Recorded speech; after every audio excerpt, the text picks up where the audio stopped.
According to the scholars of Mohammedan Islam, interest is prohibited. How is it possible to conduct trade in any manner without interest? Is it possible that Muhammad, who was a trader on behalf of his wife Khadija, would forbid common interest? Usury is from the Latin usura, interest, was defined originally as charging a fee for the use of money. This usually meant interest on loans, although charging a fee for changing money as at a bureau de change is included in the original meaning. In modern terminology, it is the action or practice of lending money at unreasonably high rates of interest. It is very important that the listener should be made aware of the following traditions regarding Muhammad and trade. According to the biography of Muhammad, as accepted universally by his followers, he was taken as a youth on trading trips by his uncle Abu Talib, who had become the guardian of the orphan Muhammad. Ibn Ishaq, page 81. The following is the tradition regarding Khadija and Muhammad. Khadija, who was Muhammad's first wife, was a businesswoman. She needed the services of an honest individual to manage her trade. At that time, Muhammad, who was 22 years of age, was recommended as a suitable choice for the job by several notable people of Mecca. Due to his success in various commercial-related ventures, Khadija prospered in her business. From the above, one must logically assume that Muhammad had to deal with very important trading transactions, both before and after his marriage to Khadija, that required the use of interest on money either lent or borrowed. It is a historical fact that such commercial agreements and transactions were taking place thousands of years before Muhammad. Hence, he must have understood very well that no business could be conducted without the use of the medium of interest, excepting in the cases of barter dealings. He also may have encountered cases when exorbitant interest rates were either demanded or applied. In any case, based upon Muhammad's background as a merchant, it is inconceivable that he would have prohibited the ordinary use of interest by his followers. In the Quran, interest is called riba, which is copied from the Hebrew ribit and is vehemently condemned. Unfortunately for his followers, Muhammad died before having had the details of the matter explained. Muhammadan scholars, the ulama, worked out an impressive body of literature on usury to circumvent it theologically. Al-Baqarah 2.275. Those who devour usury, يأكلون الربوة, will not stand except as stands one whom the evil one by his touch has driven to madness. That is because, they say, trade is like usury, but Allah has permitted trade and forbidden usury. Since Allah permitted trade, and trade cannot function without interest, then logic dictates that in Muhammad's mind, usury meant actually exorbitant rates of interest. Al-Baqarah 2.276. Allah will deprive usury riba of all blessing. Al-Imran 3.130. O ye who believe, devour not usury, riba, doubled and multiplied. Az'afa mudha'afata. But fear Allah that you may prosper.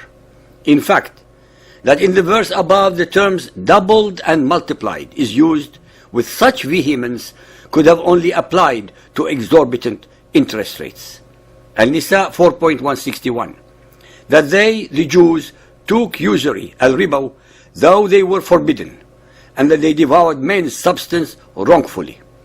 If usury in the verse above means common interest, then Muhammad's Quran falsely, ignorantly, and of course erroneously accuses the Jews of breaking their own law regarding interest. Moreover, there is no concept of usury in the Torah, since lending with interest is considered a bilateral agreement between two parties, invariably between a Jew and a non-Jew. Interest, contrary to the Quranic verse above, was not forbidden at all, especially between an Israelite and a stranger. Deuteronomy 23:20. You shall not lend upon interest to your brother, interest of money, interest of foodstuff, interest of anything that is lent upon interest. That the Lord your God may bless you in all that you set your hand to, in the land where you are entering to possess. It should be understandable that since a non-Jew would only lend a Jew with interest, then the reciprocal should also be valid. But if usury in the Quranic verse above meant exorbitant interest, then the verse makes perfect sense, since under this circumstance it is prohibited. It beggars belief that Muhammad, who was after all a trader under his wife Khadija, would prohibit common interest, especially concerning his own Quraysh trading tribe. There is absolutely no doubt that Rabba could only have meant exorbitant interest. It was his ignorant, unlearned, and generally illiterate followers, because they lacked his guidance, extended it in a very illogical and impractical manner to cover all financial transactions. That is why the Muhammadans need a huge and convoluted strategy to take interest without calling it so.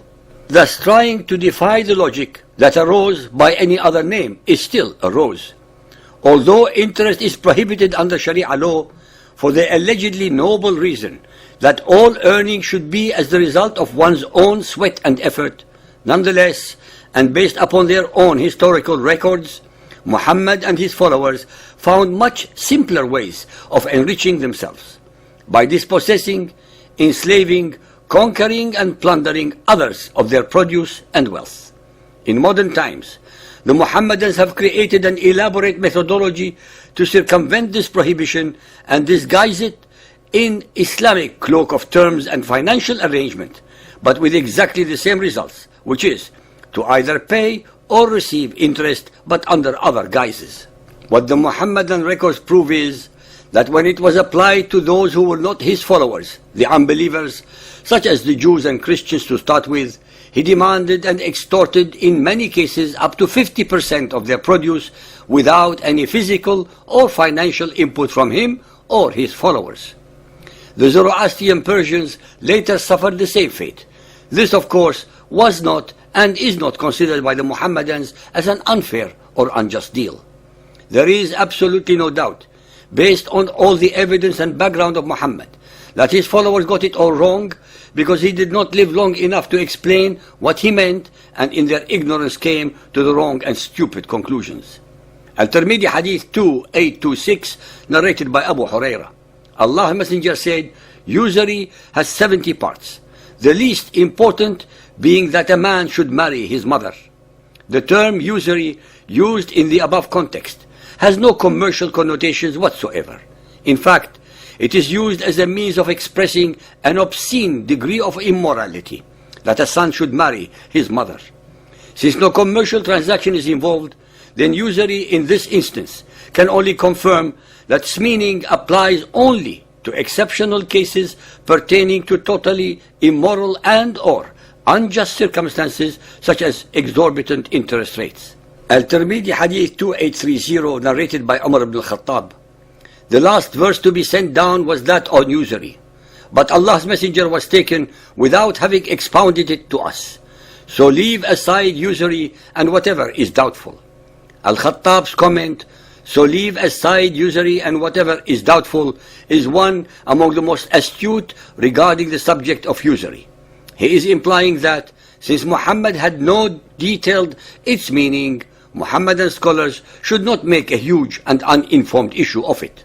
Sunan Abu Dawood Hadith 4858, narrated by Sa'id bin Zayd. The Prophet said, the most prevalent kind of usury is going to lengths in talking unjustly against a Muslim honor. Once more is the terms usury used without any relationship to commercial interest. Once again, it is addressing the issue of excess. Hence, based upon the Muhammadan records themselves, regarding Muhammad's trading endeavors on behalf of his wife, the commercial needs of his Quraysh tribe, and the use of the word to mean excess, not related to business, shows that the ignorant followers of Muhammad got it all wrong and put themselves in a totally unnecessary straitjacket.